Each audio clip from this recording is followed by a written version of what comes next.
que son los de cohortes, de casos y controles y los estudios transversales. Entonces, vamos a recordar un poco que los estudios de cohorte son esos estudios que se van a seguir a personas a lo largo del tiempo para observar quién desarrolla una condición o digamos una enfermedad. Entonces, de este modo se comparan los resultados entre aquellos que han, digamos, tenido un factor de riesgo y entre aquellos que no han tenido un factor de riesgo. Por ejemplo, un estudio en el que se sigue a personas fumadoras y no fumadores para ver quiénes desarrollan el cáncer de pulmón, ¿no? Entonces, en este caso, la condición, la enfermedad sería el cáncer de pulmón, y las personas que están expuestas al factor de riesgo son los fumadores y los que no son los no fumadores. Luego, en los estudios de casos sin controles, vamos a ver que acá se seleccionan a personas que ya tienen, digamos, una enfermedad, una condición, que esos serían los casos, y se va a comparar contra personas que no lo tienen, que son los controles. Entonces, allí se va a investigar, digamos, hacia atrás para ver si estas personas fueron expuestas, por así decirlo, o tuvieron un pasado de un factor de riesgo, ¿no?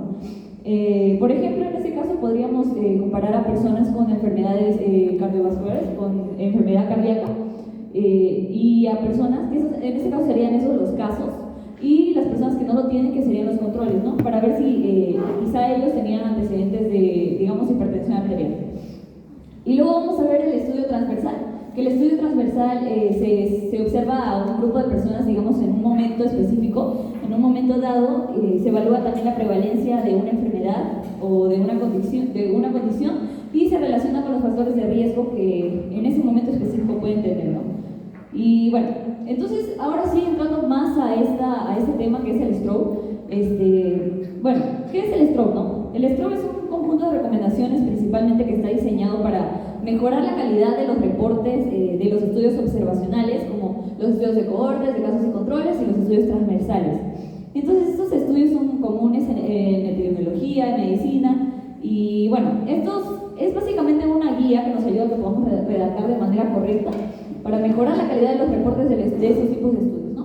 Y nos ayudan a asegurar que se informe de una manera clara y de una manera completa y precisa.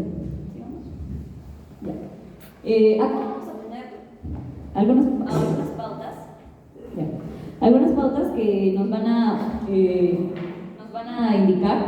Aquí básicamente debemos saber que esas directrices se crearon para facilitar que los investigadores puedan informar de manera clara lo que planearon y cómo se llevó a cabo un estudio observacional, ¿no? Entonces, esto no es como que un conjunto de reglas para decirte cómo tú tienes que hacer un estudio observacional, sino simplemente cómo tú puedes, es una lista como para presentar los resultados que has obtenido ya de tu estudio, pero de una manera más clara, más precisa. Luego tenemos que saber que esto no es un marco metodológico, sino es una guía, no es una guía para hacer estudios observacionales, sino es como se enfoca en cómo informar lo que ya has hecho. O sea, el estudio que ya hiciste te ayuda a que puedas hacer más visible tu proceso y te ayuda a que lo expliques de una mejor manera. ¿Es una guía? Ajá, es como una guía para que tú redactes. Después, ¿ah? No son guías, directrices. Ya.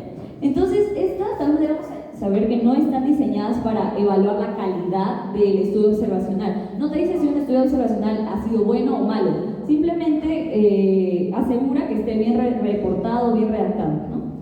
Y, finalmente, no estandariza los manuscritos, o sea, busca que los artículos que están siendo escritos, ¿no?, sean interesantes y tengan un estilo propio, pero con una narrativa más clara, más transparente sobre cómo se realizó el estudio. Entonces, resumiendo esta parte, el stroke no es una herramienta para diseñar un estudio, o sea, para hacerlo, sino tampoco para juzgar la calidad del estudio, simplemente es para ayudar a los investigadores a informar su estudio de una manera clara, de una manera precisa, de tal modo que los lectores van a poder entenderlo de una mejor manera. Y bueno, una palabra para resumir eso. ¿Para es cuál es la cuestión para qué? redactar. ¿Para qué? Redactar el estudio, No. resumir. No, otra. Porque miren lo que dice. Para informar. ¿Para qué? Informar tibio. Para investigar, comunicar. El objetivo es comunicar, que el conocimiento se vincule, sea fácilmente transmisible. Eso es lo que esa es la palabra clave. Sí. Y bien, ahora vamos a ya adentrarnos un poco más en la lista de la verificación del stroke, vamos a ver que este stroke consiste en 22 elementos que son 22 puntos importantes que deben tener en cuenta los investigadores al momento de reportar un estudio observacional, ¿no? Entonces, ya vamos a ir viéndolos poco a poco y debemos tener en cuenta que 18 elementos son comunes en los tres tipos de investigaciones observacionales. Por ejemplo, en el cohorte, transversales y casos y controles. 18 de esos elementos van a estar en los tres, pero sin embargo hay 4 elementos que son el elemento 6, 12, 14, 15 que van a tener variaciones y en este caso va a cambiar ligeramente dependiendo del tipo de estudio, ¿no? Como ya lo mencioné, para reflejar las diferencias metodológicas y también el enfoque en cada uno de ellos. Y bueno, finalmente, para recordar, hablarles un poquito de la historia, esta lista fue creada por un hombre llamado Van der Broek y los colaboradores. Él era un profesor de epidemiología de una universidad de los Países Bajos. Entonces este hombre, con personas de donde él trabajaba, con esos expertos, ayudó a crear estas guías, ¿no? Para mejorar la calidad de los reportes de estos estudios. Y ahí tenemos, digamos, las pautas, ¿no? Las pautas, los elementos que van a contener, que son 22 que hemos mencionado, y ahorita vamos a ir viendo uno por uno cada uno de ellos, ¿no?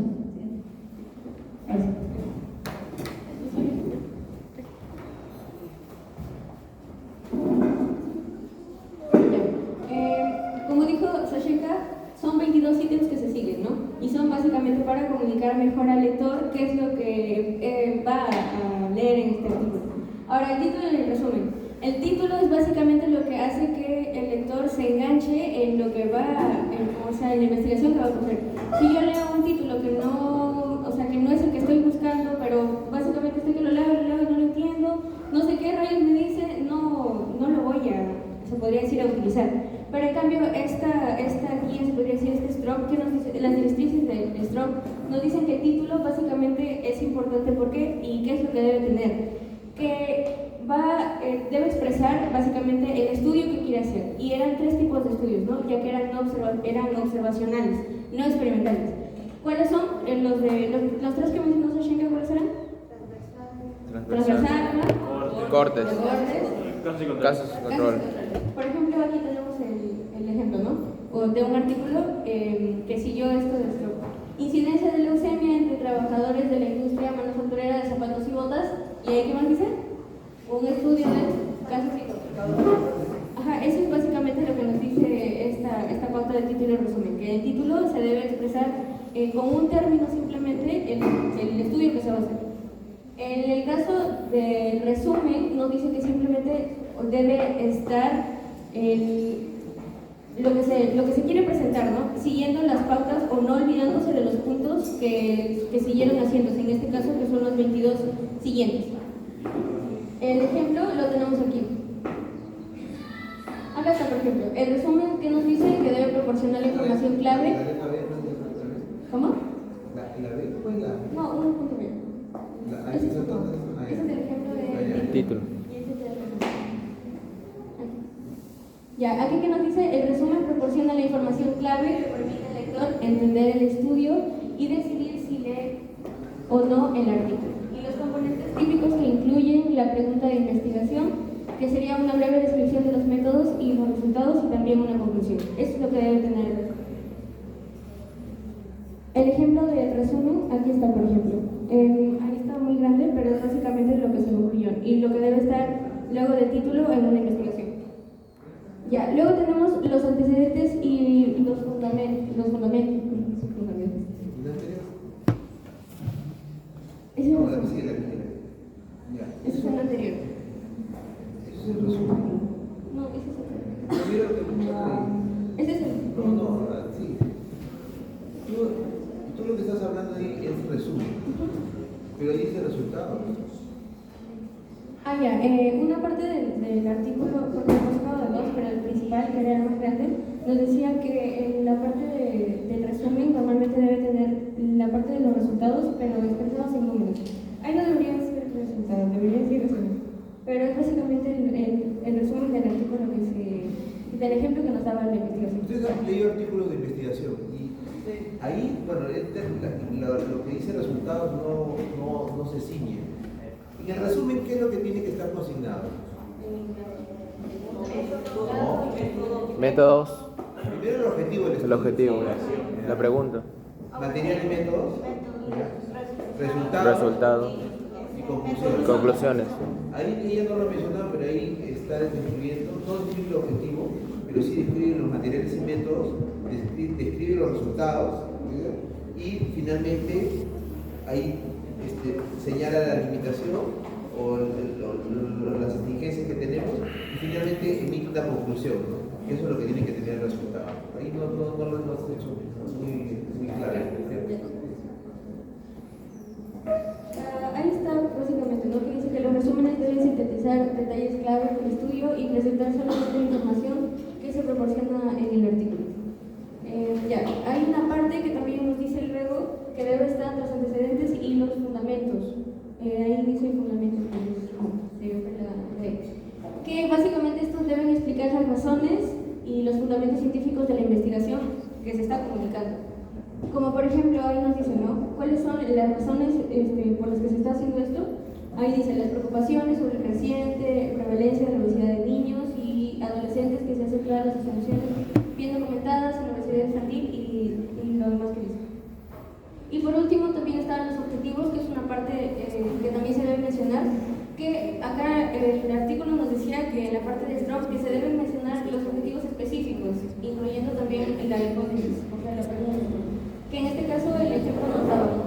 Nuestros objetivos principales fueron: 1. Determinar la prevalencia de la violencia doméstica entre pacientes femeninas que acuden a 4 consultorios de medicina para adultos de atención primaria basados en la comunidad que atienden a pacientes de diversos orígenes socioeconómicos. Y el segundo objetivo, identificar diferencias demográficas y clínicas entre pacientes que actualmente sufren abusos y pacientes que actualmente no lo sufren. Anterior. Eso, antecedentes, fundamentos. Fundamentes. A ver, muchachos, y díganme, ¿por qué es importante los fundamentos? Antecedentes o los fundamentos. Fundamentos. A ver, miren lo que dice ahí, ¿no? Tanta diversidad. Lee despacio lo que dice. Mucho sueño. Tú puedes cambiar. Las preocupaciones sobre la creciente prevalencia de la obesidad en niños y adolescentes se han centrado en las asociaciones bien documentadas entre la obesidad infantil y el aumento del riesgo cardiovascular y la mortalidad en la edad adulta.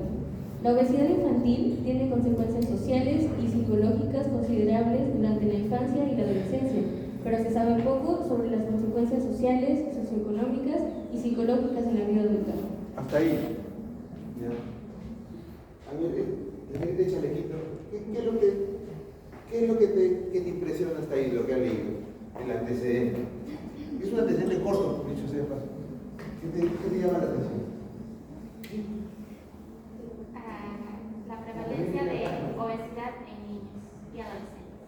Leyendo solamente esos 5 primeras líneas, ¿qué es lo que has sentido?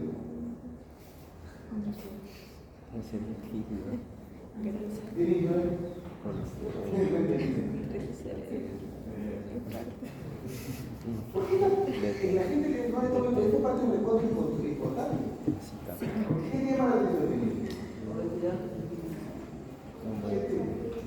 O sea, que los niños, actualmente están en el 100% de obesidad. Y eso les puede perjudicar en el futuro, ya sea adolescente o incluso adulto. Te informó acerca de una situación. Te puso ahí contexto. Eso es lo primero. Me dio contexto. Tú en el contexto de por qué es importante, por qué es relevante. ¿Estamos de acuerdo? ¿Ya? Sigue, por favor. Una revisión sistemática reciente no encontró estudios longitudinales sobre los resultados de la obesidad infantil. Empiezan los datos. Ahí empiezan a hablar de datos. Sigue. Aparte de los resultados de salud física, y solo 2 estudios longitudinales de los efectos socioeconómicos de la obesidad en la adolescencia.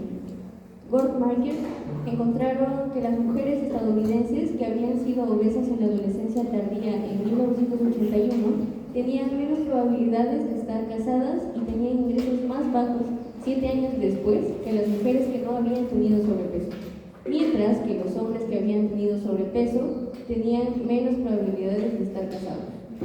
Sargent descubrimos que las mujeres del Reino Unido, pero no los hombres, habían sido obesas a los 16 años en 1974, ganaban un 7.4% menos que sus pares no obesos a los 23 años. Utilizamos los datos longitudinales de la cohorte de nacimiento británica de 1970 para examinar los resultados socioeconómicos, educativos, sociales y psicológicos de la obesidad infantil en la edad adulta. Esto lo introducimos con la máquina, no lo introducimos ustedes de manera directa, ¿no? O así, ¿qué pasa? No, el proceso está bien o malo, pero bueno, no importa. Aquí ustedes mencionan que hablan de un tal Marker, ¿no?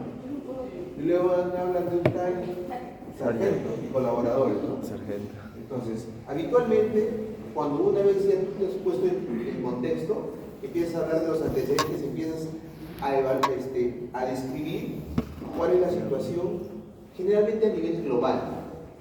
Luego hablas de los diferentes estudios que se han realizado en diferentes situaciones, terminando finalmente en el contexto nacional o en el contexto local. ¿Me entiendes? Entonces, si por ejemplo hablara de anemia, por darte un ejemplo, hablaría de anemia, la prevalencia, consecuencias a nivel global, la situación en los países desarrollados, la situación en Latinoamérica, la situación en Perú, la situación en Chaclacayo o en Carapomo, ¿no? Si hay eso es importante en el contexto.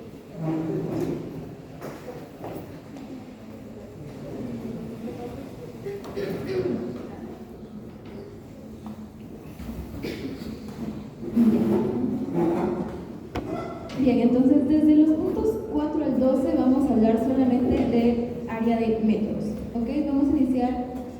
¿Qué es lo que nos proporcionan todos estos puntos de manera de resumen antes de pasar punto por punto? Bien, entonces, ¿qué nos va a proporcionar? Describir una descripción clara del diseño del estudio en una etapa temprana, o sea, qué método de estudio estamos utilizando nosotros. Nos proporciona también permitir al lector comprender la base del estudio y poder evaluar críticamente la metodología del estudio. Y por último, proporciona una información sobre las herramientas de medición, el entorno y las publicaciones. Bueno, de manera resumen. Es metodología. Ya, punto 4. Dentro del método, el punto 4 es diseño del estudio. Entonces, ¿qué se busca aquí? Que en la primera parte, a ver, vamos a ver. Ya. Presentar los elementos clave del diseño al principio. O sea, la metodología que estamos utilizando de estudio tenemos que ponerlo al inicio de la sección de métodos o, como dice aquí, al final de la introducción, como lo mencionó mi compañero. Y qué más, poder explicar el tipo de estudio que estamos tomando, ¿no? Por ejemplo, lo que hemos mencionado, casos y controles, cohortes, transversales, policiales. Otro punto importante es describir el tipo de estudio en detalle, o sea, es fundamental especificar qué tipo de estudio se realizó, explicando el grupo de personas involucradas, su estado de exposición y las características clave de la metodología. Y bueno, aquí eso, más o menos entendiendo el artículo, dijo que tengamos mucho cuidado en el uso de términos, en el caso de prospectivo y retrospectivo, porque ellos, bueno, según las literaturas, más o menos ellos decían que hay diferentes conceptos. Entre retrospectivo se parece, no me acuerdo con cuál lo asimilaba, la verdad que me olvidé, pero creo que prospectivo lo asimilaba con casos y controles, no me estoy equivocando, pero ellos dijo que tengan cuidado con ese uso de términos porque en el caso de conceptos, en diferentes artículos es distinto. Entonces, es mejor, en lugar de usar quizá estos términos, es preferible describir exactamente cómo y cuándo se recolectaron los datos en lugar de usar, quizá resumir todo un texto grande con prospectivo y retrospectivo, mejor explicar detalladamente, ¿no? Que es lo que se busca para que nosotros como lectores podamos entender con claridad. Ya, punto 5, que es el contexto en aspecto de métodos. Ya. En el contexto buscamos agregar, describir, detallar las ubicaciones y fechas relevantes de dónde y cuándo se realizó el estudio, ¿no? Por ejemplo, la localidad, algún instituto, algún hospital, algún colegio, alguna universidad, tenemos que detallar, ¿no? De dónde estamos sacando nosotros nuestra población, los participantes que queremos que estén en nuestro artículo. ¿Qué más? Los periodos de reclutamiento, exposición, seguimiento y recolección de datos. Aquí es más que nada detallar las fechas, ¿no? De qué fecha nos tomó recolectar los datos o saber cuántos participantes van a estar. Y, a ver, contexto para evaluar la generalización de los resultados. Aquí más que nada es describir el entorno, ¿no? Un entorno social, social, geográfico, en el que se realizó el estudio y, bueno, principalmente describir el entorno. Ya, siguiente es el cambio de exposiciones y métodos. Quizá a nosotros recolectar nuestra población, los participantes que van a estar, puede ser que el método que inicialmente estamos tomando no nos funcione para quizá recolectar de una manera más rápida. Entonces, si es que nosotros vamos a cambiar de método, también es importante nosotros agregarlo, ¿no? En nuestro artículo, describir por qué lo estamos haciendo, quizá eso lo vemos mejor. Bueno, la cosa es detallar y explicar el por qué lo estamos cambiando y a qué métodos que también lo estamos modificando. Ya, punto número 6, en el caso de participantes. Aquí, más que nada, es detallar los criterios de inclusión y exclusión. O sea, si nosotros usamos un método para elegir nuestros participantes, también tenemos que mencionar qué criterios nosotros estamos tomando para incluir los participantes y con cuáles vamos a excluirlos, ¿no? Por ejemplo, si nosotros tomamos este salón, solamente la mitad de ustedes van a incluir. Entonces, ¿qué criterios estamos tomando para que la mitad esté dentro de nuestro estudio y qué criterios estamos tomando para que ellos no estén? Explicar eso. ¿Qué más? Explicar cómo y dónde se seleccionaron los participantes, ¿no? Acá pone un ejemplo, bueno, como les dije, ¿no? Aquí en el salón, que es tercer año, en el curso quizá de epidemiología que estamos llevando, sería explicar, más o menos. Ya, ¿dónde se seleccionaron?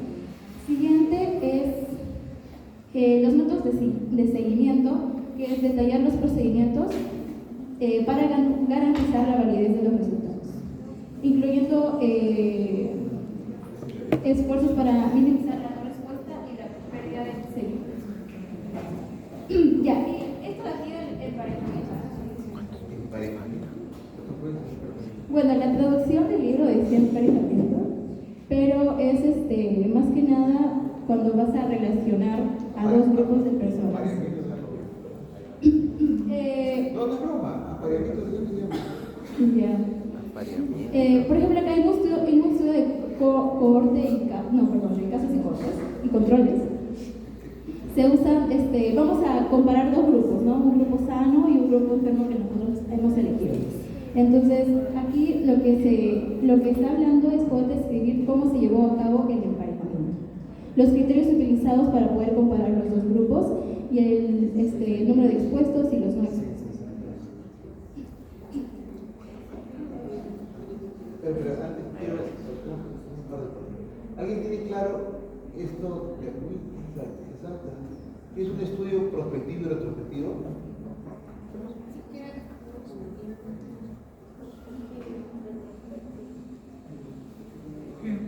También creo que se llama.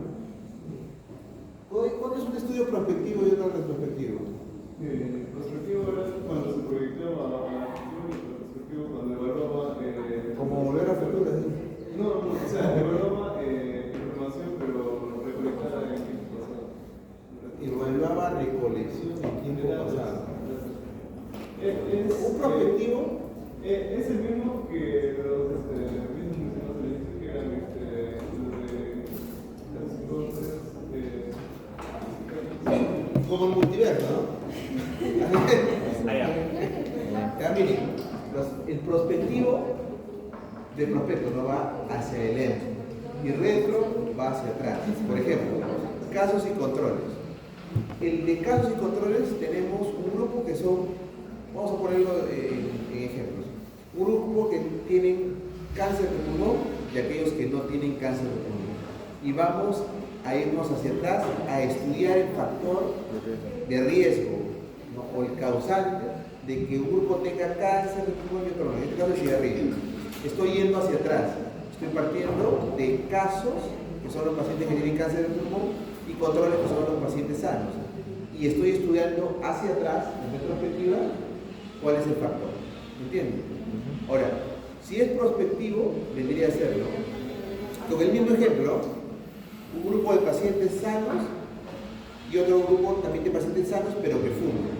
Y los sigo, y les hago seguimiento y veo quiénes desarrollan cáncer y quiénes no. Eso es prospectivo y retrospectivo. Son conceptos que tienen que ustedes tener bien claros.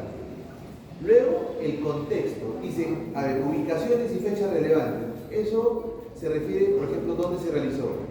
Sobre todo en los estudios clínicos se refiere a qué institución hospitalaria se hizo. Y en los estudios de campo es en poblaciones. Los periodos de reclutamiento, posición, seguimiento es el detalle dentro de la ubicación de espacio y tiempo, ¿no? Acerca del trabajo. Y eso es el contexto para evaluar la generalización del resultado.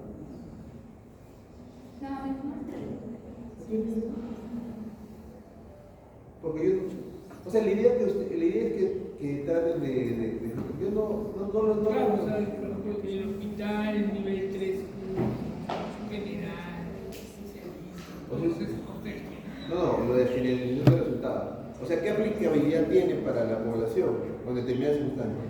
Obvio, ¿no? O sea, por ejemplo, si tú haces un estudio en el INEM, que es un hospital neoclásico, los datos a dónde los vas a extrapolar. Probablemente. Estamos hablando de un hospital oncológico. ¿Dónde quiero extrapolar esos datos? Los voy a extrapolar a Revalliati, que es un hospital general. Lo voy a extrapolar. Y si lo quiero extrapolar al hospital Revalliati, que es un hospital general, ¿en qué parte lo extrapolaría? Bueno, altamente especializado, ¿dónde lo extrapolaría esos datos? En el área de oncología. En oncología del Revalliati. Igual, ¿no? Si el Revalliati, que es un hospital altamente especializado, que tiene varias especialidades, hace un estudio del área de ginecología y yo quiero extrapolar esos datos a mi hospital. Si mi hospital es un hospital como el materno infantil, lo voy a aplicar probablemente a todo el hospital. Pero si mi hospital también es un hospital general, ¿dónde tengo que extrapolar esos datos? Al área de ginecología. Al área de ginecología. Eso es lo importante que uno debe tratar de describir cuando hace un estudio.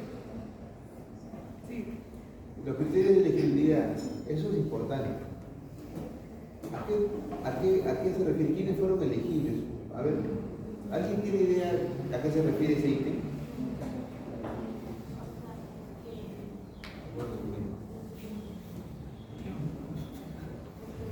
¿Alguien tiene idea de qué son criterios de elegibilidad?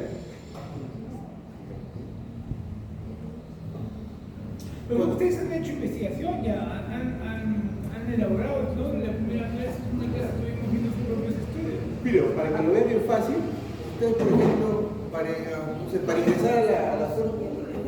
ingresar a la escuela de oficiales de una institución armada, ¿qué te piden? No sé, 1,80 m, ¿no?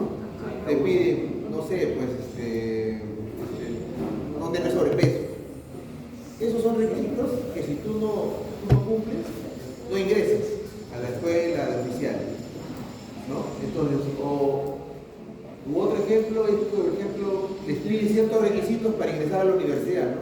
O sea, que ustedes tienen que cumplir, si no creo que les piden certificado de estudios secundarios, haber acabado el colegio, certificado de salud, una serie de detalles. Entonces, los criterios de elegibilidad se refieren a una lista de condiciones que tienen que tener los participantes del estudio para poder incluirlos. Y aquellos que no cumplen se deshacen. ¿Y por qué es tan importante eso? ¿Por qué es tan importante que cumplan con este requisito? Si no, cualquiera podría entrar a la universidad. ¿No? Para que la muestra sea homogénea, sea similar. ¿Me entienden? Y así puedan hacer el estudio.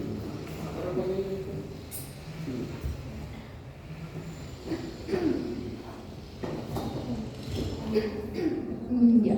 Punto 7 habla sobre las variables.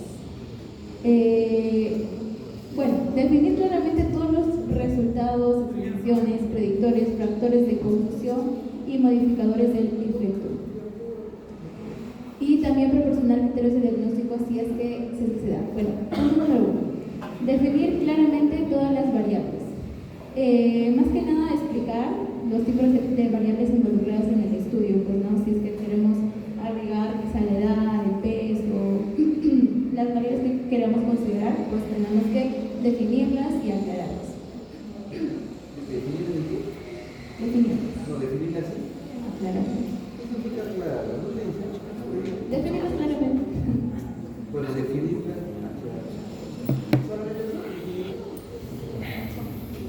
Explicarlas, definirlas, explicarlas. A ver, ¿por qué es importante conocer el lector? Para que el lector pueda relacionar con La idea de este documento, también hay para ensayo clínico, para metaanálisis, es poder publicar el estudio y que tenga todos los pasos. Ahora, algo que ustedes están obviando es que bien, todo lo que ponen acá, ¿lo podrán poner en 3.000 palabras? Así como cuando les digo, deben poner en 20 minutos y se demoran, no sé, 2 días y no lo contamos. Entonces, es igual, el artículo, ustedes tienen que poner todas estas cosas, pero en promedio en 3.000 palabras, 1.500 palabras. Entonces tienen que aprender a poder resumir y tener una capacidad de síntesis que generalmente uno lo adquiere con la práctica y hoy en día gracias a ChatGPT es más rápido, pero tienen que tener en cuenta esto, ¿no? Y lo otro es que si van a utilizar ChatGPT tienen que después pasarlo y procesarlo y limpiarlo, porque si lo copian tal como está, todo el mundo se va a dar cuenta que utilizaron una inteligencia artificial. ¿Qué? No, estoy diciendo, yo creo que he utilizado ChatGPT, ¿no? Nada que ver. No, porque o sea, todo, o sea, ahí prácticamente han copiado el pegado del paper, pero o sea, tú le puedes dar el pegado del paper, le puedes decir, preparen un resumen, ahora para un punto de pronto hagan una PPT y te vas. ¿Así? Sí, sí. O sea, y ya tú le das tu top y sabor y ahí se nota que todo. Que claro, que todos los jóvenes. ¿Cómo vas a creer si lo estás ofendiendo? La inteligencia artificial y la ayuda tecnológica ha venido para ser utilizada y saber utilizarla sobre todo. Sí. Ya. A ver, para la selección de nuestras variables van a haber criterios utilizados pues, para poder diagnosticarlas. Entonces, aquí lo que está diciendo es que también podamos incluirlas en la definición y mencionarlas en esa parte de la research. Y por último, bueno, eso de aquí de factores de confusión potenciales, la verdad es que no les entendí mucho, pero el artículo dio mucho hincapié. Pero bueno, es identificar y describir los factores que podrían influir en los resultados de manera que sesguen, o sea, que haya un fallo a la relación entre la exposición y el resultado. Me imagino que, bueno, lo que vagamente entendí es que al momento de recolectar nuestras variables pueden haber ciertos fallos. Entonces, en caso lo haya, también obviamente tenemos que identificarlos y describirlos, pues, ¿no? Los factores de confusión son algunas variables, algunas características que pueden generar una incertidumbre para tomar decisiones de manera correcta. Por ejemplo, uno de los estudios más frecuentes era en el estudio del fumar y el cáncer pulmonar. Se detectó también que un factor de riesgo era tomar café. Entonces se decían que raro, ¿no? Pero ¿por qué esto? Y cuando hicieron el estudio más frecuente, observaron que los que fumaban generalmente tomaban café.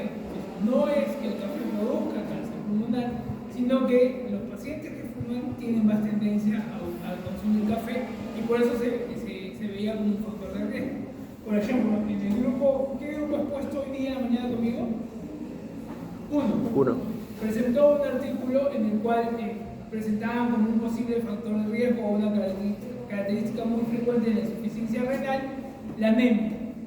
Entonces, la pregunta es, ¿la anemia es un factor asociado a la insuficiencia renal como factor de riesgo? ¿O es simplemente algo que se encontró en ese estudio? O también encontraron que uno de los lugares más frecuentes de insuficiencia renal era Lima. Lima es un factor de riesgo para desarrollar insuficiencia renal. factor de confusión.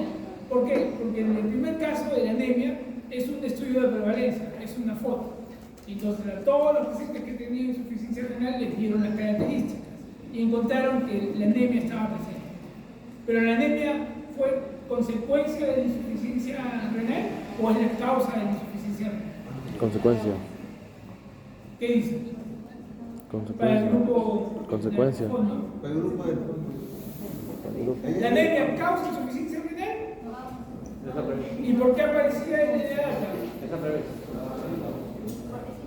Consecuencia.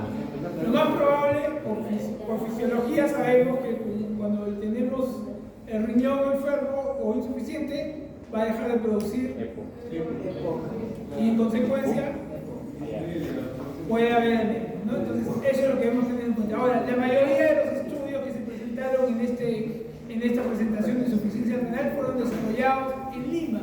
En consecuencia, la mayoría de los pacientes son de Lima, entonces no es que sea un factor de riesgo. Puede ser un factor asociado porque lo has encontrado ahí. Y eso te lleva a hacer un potencial factor de confusión. Si no lo analizas, después puedes decir que hay que prevenir la anemia para evitar la insuficiencia renal. Y no es así. Sino tiene que ser congruente y tiene que seguir una lógica con la historia de la enfermedad. Bueno, ¿te acuerdas que había un estudio que correlacionaba el aumento de la venta de televisores con el cáncer, con la hipertensión arterial? ¿Te acuerdas? O sea, hicieron un estudio y vieron que en las enfermedades cardiovasculares aumentaron en la misma proporción que aumentó la venta de televisores. Pero en realidad eso no tiene lógica, porque la venta de televisores no va a aumentar el riesgo de enfermedades cardíacas. Ahora hay que tener en cuenta los estudios ecológicos que dice el doctor, generalmente te pueden dar una correlación, pero la correlación no es un factor de riesgo, causa efectos, es muy importante. Sí. Ya. Ahí acabando con el punto 7, vamos al punto 8, que es un complemento para el punto, para las variables, ¿no? Que es más que nada informar de dónde provienen los datos para cada variable de interés. Aquí, coincidentemente, el artículo menciona un ejemplo sobre la encuesta de café, que se debe detallar las fuentes de composición de alimentos utilizados para calcularla.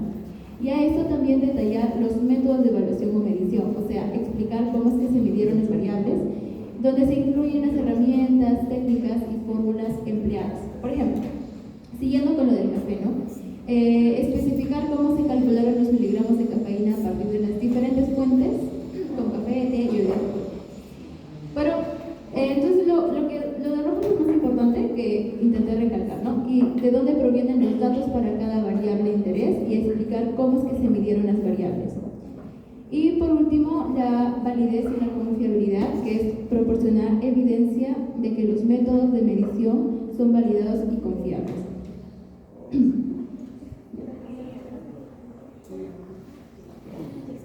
Ok, punto 9, que es el sesgo, que prácticamente sesgo, como sinónimo sería el defecto, ¿no?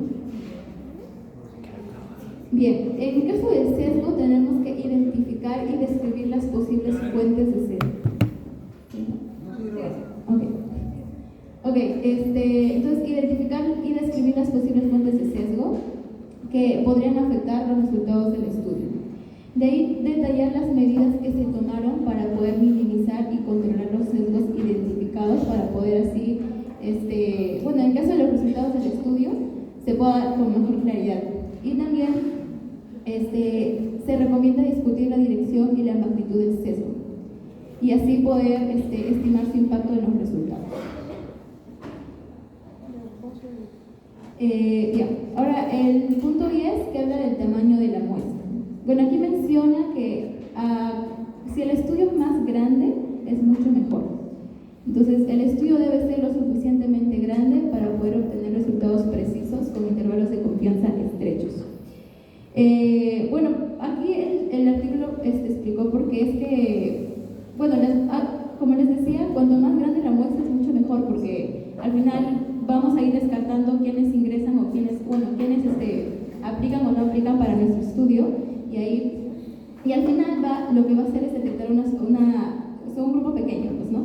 Entonces, si es que nuestro estudio es de por sí pequeño, prácticamente lo que va a generar es una incertidumbre en nuestros resultados.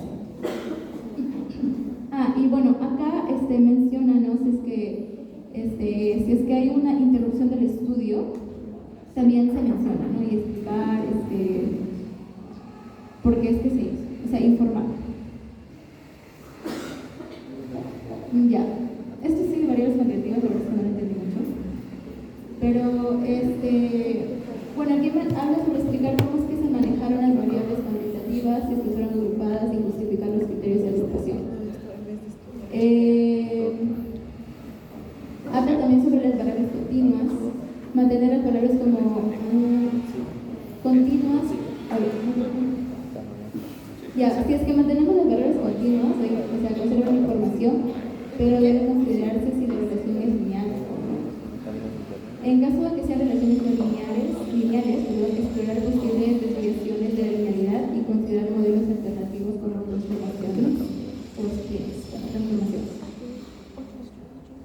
Y bueno, en caso de análisis continuos y agrupados, lo que recomendó es presentar ambos tipos de análisis, que caso pueden ser útiles, y también las encuestas, porque muchas publicaciones agrupan variables sin justificarlo y pocas verifican la linealidad.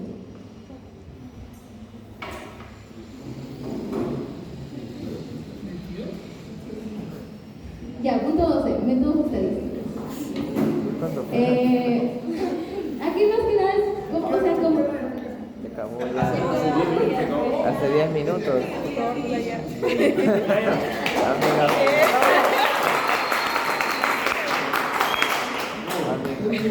¿Saben qué? Lo que pasa es que ustedes cuando hacen una presentación de diapositivas, generalmente se acepta que solamente tenga un pequeño relato de 2 o 3 líneas, ¿no?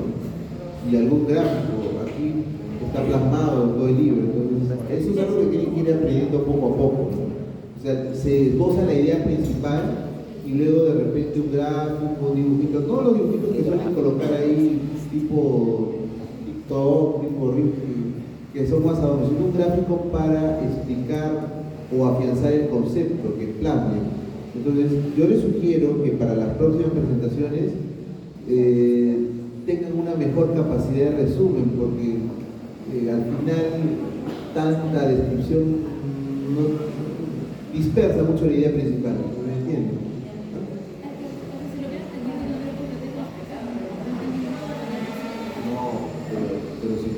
Pero justamente el doctor les ha dado eso para que ustedes lo lean y lo entiendan. Si no lo has entendido y lo has plasmado tal y como lo estás escribiendo, no es la mejor forma. ¿Me entiendes? Hay que entenderlo, plasmar la idea principal y luego te lo presentas a tus compañeros. ¿No les parece todo bueno? Sí, miren, la idea es que yo les he pasado un link de pantalla con sus temas y sus fechas. Ya está. Sí, ya sé que usted está, debería estar preparado. Yo, por ejemplo, ayer sin tanta... he estado ahí estudiando, leyendo, y mientras que mi chat reventaba, y un grupo X nos estaba poniendo de acuerdo a las 10 de la noche para quién iba a exponer y qué tema era el que iban a exponer. Entonces, esa no es la idea. Si yo ya les he dejado la idea, ustedes ya saben ya qué van a exponer, ya digamos, no antes, pero para la próxima semana ya cada uno sabe su tema y deberían estar preparando. Y la idea, vuelvo a repetir, esto de Strong es muy importante porque cuando ustedes quieran publicar, lo evalúan con estos criterios. Y ahora, no solamente toda esa lista larga, sino que de toda esa lista larga ustedes la tienen que resumir en 2.000 a 3.000 palabras. Entonces, esa es la idea. No hablo de lo que ustedes tengan que poner, sino... ¿Cómo? La nota del grupo, pues, o sea, pero si el grupo se les pone con debilidades, 20 no va a tener. No, y yo soy de poner 20, así que... ¿No te puedo explicar este más parte? No, ya acabó ya, así que... Acabó punto, lo siento amiga. Pero la idea es que... Estaba bonito. Las presentaciones finales la hagan de una Manda el manera PDF más para leerlo. rápida y más concisa. Y nos podamos demorar el tiempo, pero conversando, discutiendo, no viendo la alarma. ¿Ya? Por ejemplo, miren, ahí esta es una diapositiva que si ustedes le dan un golpe de vista,